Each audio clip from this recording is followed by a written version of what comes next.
केंद्रीय मंत्री ज्योतिरादित्य सिंधिया ने मकर संक्रांति के अवसर पर देश, प्रदेश और शहरवासियों को शुभकामनाएं दी हैं। इस मौके पर उन्होंने व्यापार मेले में ऑटोमोबाइल सेक्टर को 50% रोड टैक्स में छूट दिए जाने को लेकर मुख्यमंत्री डॉक्टर मोहन यादव के प्रति आभार व्यक्त किया। साथ ही उन्होंने मकर संक्रांति को मराठा योद्धाओं की शहादत को स्मरण करने वाला विशेष दिन बताया। देखिए पूरी रिपोर्ट। ज्योतिरादित्य सिंधिया ने कहा कि आज से 365 साल पहले वर्ष 1761 में पानीपत के युद्ध में लगभग 1 लाख मराठा सैनिकों ने वीरगति प्राप्त की थी। इस शहीदों में सिंधिया परिवार के 16 योद्धा भी शामिल थे। उन्होंने बताया कि उस युद्ध में केवल महादजी सिंधिया ही गंभीर रूप से घायल अवस्था में जीवित बचे थे। बाद में महादजी सिंधिया ने 10 वर्षों की अथक मेहनत के बाद मराठा शक्ति को फिर से संगठित किया और अहमद शाह अब्दाली तथा रोहिला सरदार नजीबुल्लाह को खदेड़कर अफगानिस्तान तक पीछे हटने को मजबूर किया। इसी कारण मकर संक्रांति का दिन पानीपत में शहीद हुए मराठा योद्धाओं को श्रद्धांजलि देने का प्रतीक माना जाता है। उन्होंने यह भी कहा कि मोहम्मद गजनी ने कई बार सोमनाथ मंदिर पर आक्रमण किया, लेकिन भारत की आध्यात्मिक शक्ति के कारण आज भी सोमनाथ मंदिर अपनी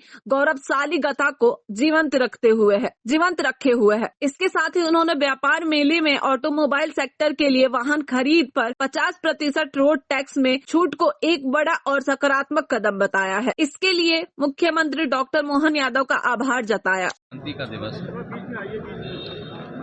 सभी ग्वालियर के वासियों को, प्रदेश के वासियों को मैं अपने तहे दिल से मकर संक्रांति के दिवस पर शुभकामनाएं अर्पित करना चाहता हूं। हमारे मराठी में बोल है कि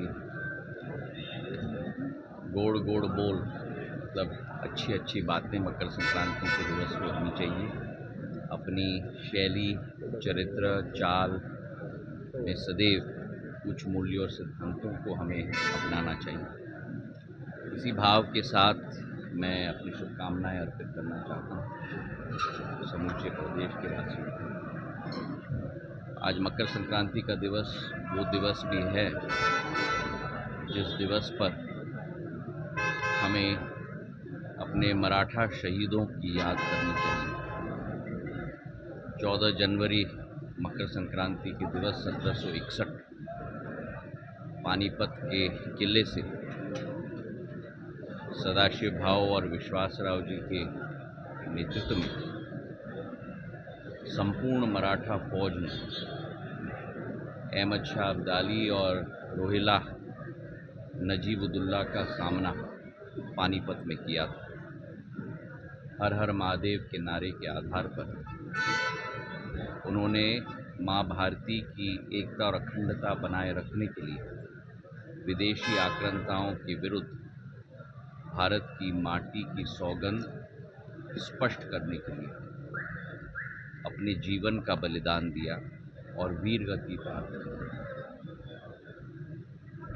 उन 1 लाख भारत माता के वीरों में 16 सिंधिया परिवार के वंशज भी पूर्ण रूप से उन्होंने अपने जीवन को न्यौछावर